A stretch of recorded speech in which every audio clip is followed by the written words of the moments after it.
Selamat pagi anak-anak. Masih semangat?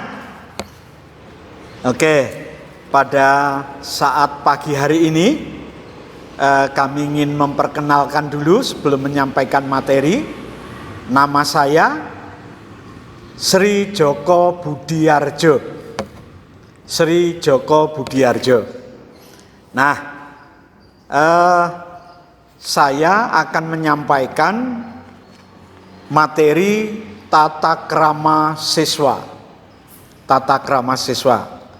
Nah, perhatikan materi yang ingin saya sampaikan, karena nanti setelah sesi ini selesai, Pak Joko akan memberi beberapa pertanyaan, dan pertanyaan itu harus dijawab secara tertulis dan kemudian besok dikumpulkan.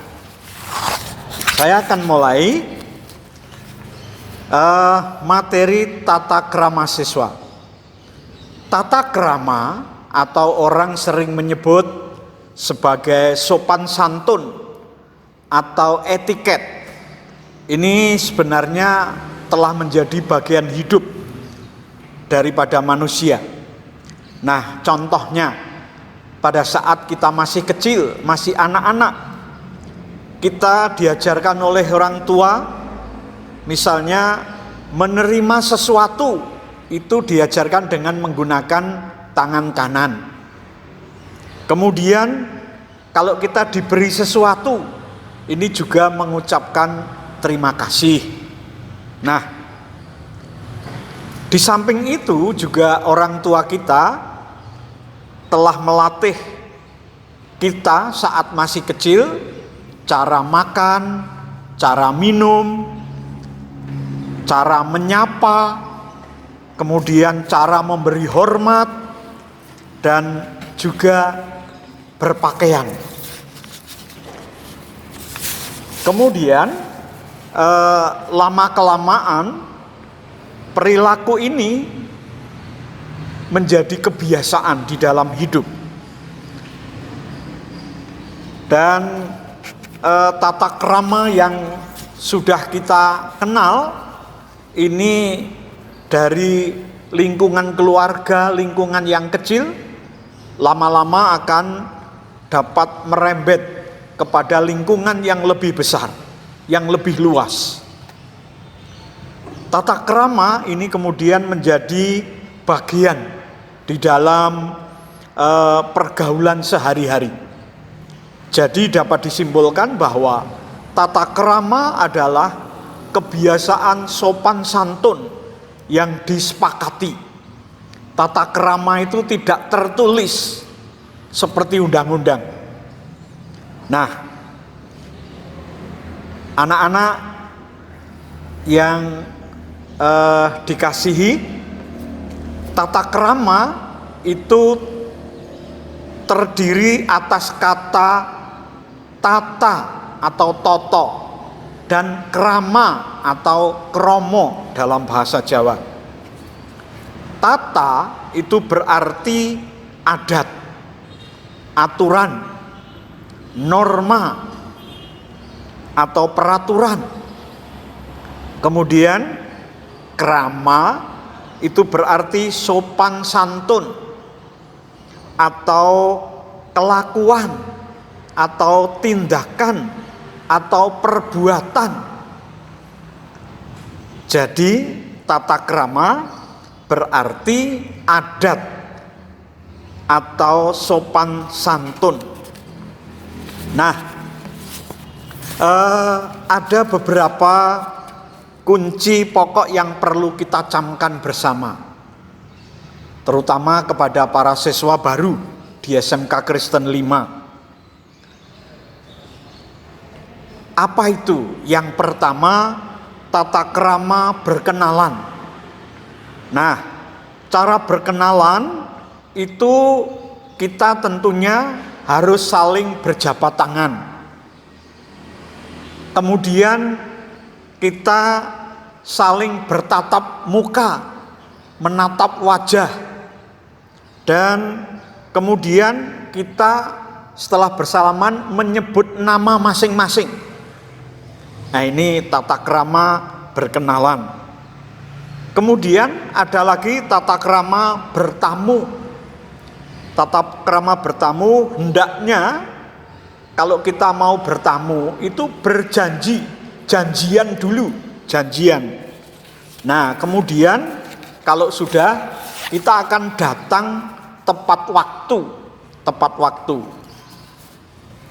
Jangan belenjani.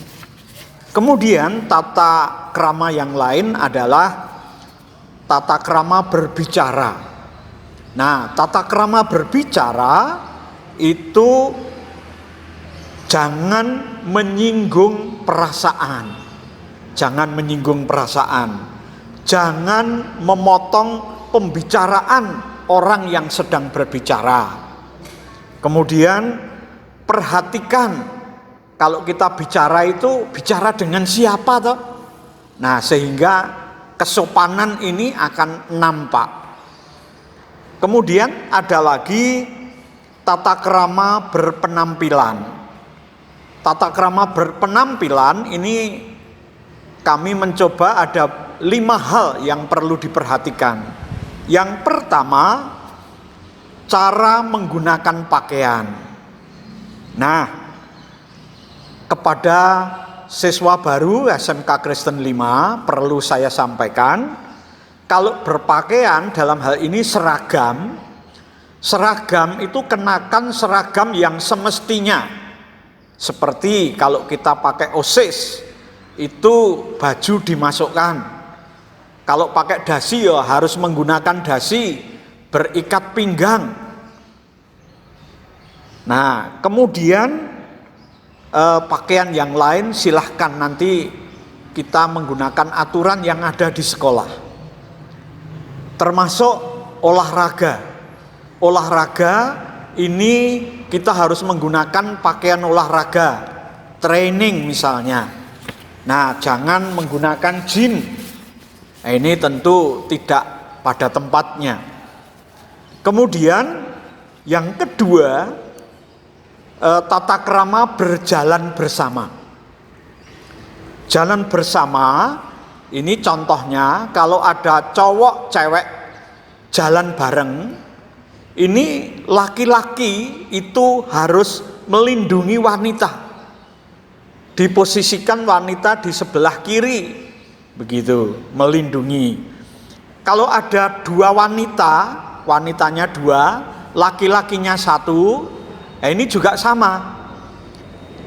Yang sebelah kiri itu yang wanita kedua-duanya, yang laki-lakinya di sebelah kanan. Supaya kalau nanti ada jalan di lalu lintas itu kita akan ada perlindungan begitu. Kemudian kalau ada 2 laki-laki 1 perempuan, 2 laki-laki 1 perempuan. Nah, tentu yang wanita ditaruh yang di tengah, cowoknya di kanan kiri. Kemudian ada lagi yang ketiga, yaitu tata cara makan. Tata cara makan yang pertama yang diperhatikan, kita sebaiknya berdoa. Berdoa. Kemudian yang kedua, kalau kita makan atau minum, jangan bersuara, artinya jangan kecap, jangan sambil bicara, ini kurang etis.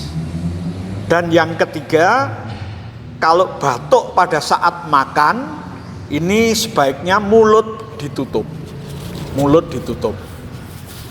Nah, yang keempat, yaitu cara menggunakan fasilitas umum. Artinya apa? Nah, kalau kita membuang sampah, buanglah sampah pada tempatnya.